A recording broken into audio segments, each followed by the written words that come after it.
Labour Party is embroiled in a significant internal crisis, with the National Caretaker Committee led by Senator Nenadi Usman and backed by key figures like Peter Obi and Governor Alex Otti, alleging a coordinated effort by the Presidency and Labour Party factional chairman Julius Abure to destabilize the party.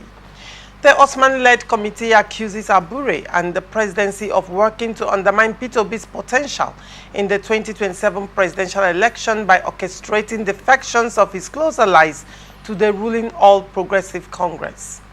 They claim this is a calculated espionage mission to demoralize Obi and fracture the obedient movement.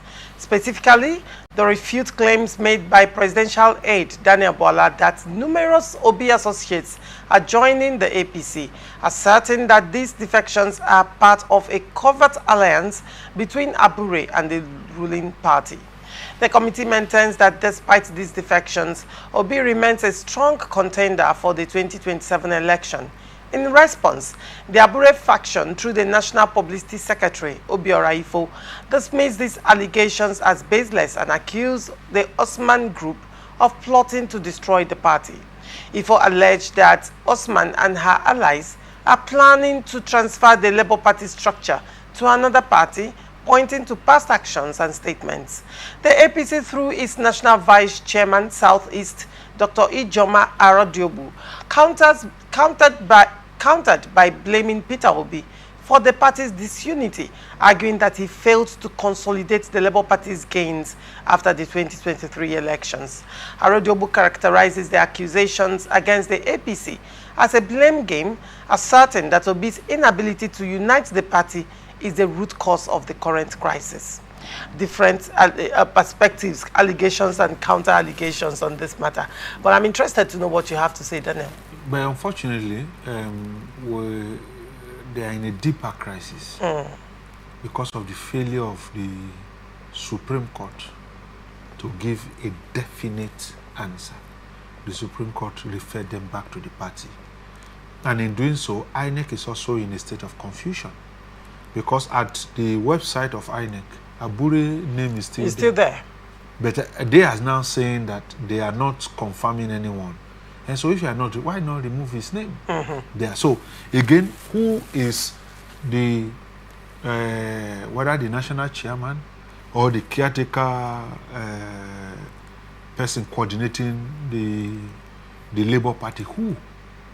INEC should come and tell us that as of today, this is the person who will be receiving correspondence from. They should say, so that we know, or the world knows where they are heading to. There are people who could be wishing to join the Labour Party. There are people who could feel that, well, my support or allegiance, I like the way probably maybe Alex Otti is governing this, I want to go to. So the INEC needs to make a clarification regarding, as at today, who are they recognizing as the legitimate person controlling the affairs of the Labour Party. That aside, I think when from the extra saying that they want to disorganize the obedient is not a Labour Party.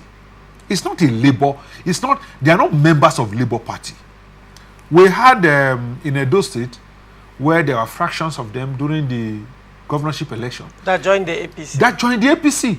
Not joined the APC as a party, but they supported the candidate of the APC. Some supported the Labour Party, some supported the PDP. So the obedient movement is not a Labour. So let's not confuse ourselves regarding who the obedient movements are. They are not members of Labour Party. Now, in saying that, the destabilization of the party and linking it to what Daniel Bola said, is it not true? Obi's right-hand man in Anambra, who contested the last governorship election, has moved to the APC. Is Daniel wrong? He has moved to the APC. So, when you look at some of these structures and ask yourself, what could be happening to a Labour Party? And you now diagnose the person of Obi as a person. He was in Abga. APGA was enmeshed in serious leadership crisis. There is no record to say this is how Obi solved that issue until the court made a final pronouncement. As a leader, you had the power, the privilege to call parties together. Because before now, the truth was that Obi was seen with Abure. Before now, they were always together. Even when this man from the Nigerian Labour Congress was trying to meddle into that affair, Obi was clearly with Abure. So at what point did Obi now move away from Abure and now is in the faction of Nenadi Usman? And so for me, there are crises where people can't resolve their own issues. And instead of not being able to resolve your issue, you blame it on your opposition, meaning the APC. Are you saying the APC is the one destabilizing your party? Why is the PDP not destabilizing your party? Why is APGA not destabilizing your party? Why is it that we want to now blame it on the APC? Can Obi tell the world that this is A, B, C, D that I have done to bring peace to this party? So I think that leaders in that party need to tell themselves some truth and come together and say, this is how we are going to move. What happened to Obi and Abure? They were always together. Even in 2020 general elections. Even after that, they were always together. So at what point? Was it at the point that Abure went to organize a national convention in an hotel? So at what point? Because Obi attended that national convention. He visited the place. So at what point did all of this crisis happen? And so for me,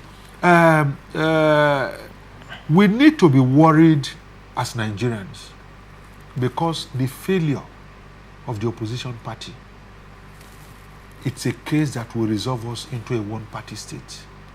Not that we do not want President Tinubu to succeed, but we want people to challenge policies, people to bring an alternative, people to say, if you think that student loan is the best, why is it not ABCD?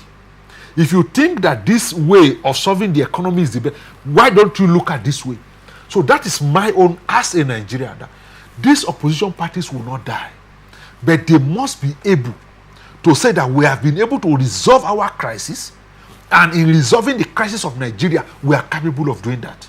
You just take, for example, when this president was in his party, how many times did we hear there was a faction? Even Wike said in his live broadcast yesterday that they knew what they did and tried to take over Lagos, but it didn't work. Was Tinubu sitting down and blaming PDP for the crisis in the then ACN or AC? It wasn't. They were resolving it. They were together. So the idea to blame the opposition for your own crisis, for me, it's a failure in the first place that you are not able to resolve a common thing as party members, and we know how many we are. So how do you intend to run a nation? That will be the question. That is very complex. But I hope and pray that they are able to resolve their crisis. Common sense is able to prevail. All right. So that at the end of the day, we would have a very strong opposition parties. All right, very well.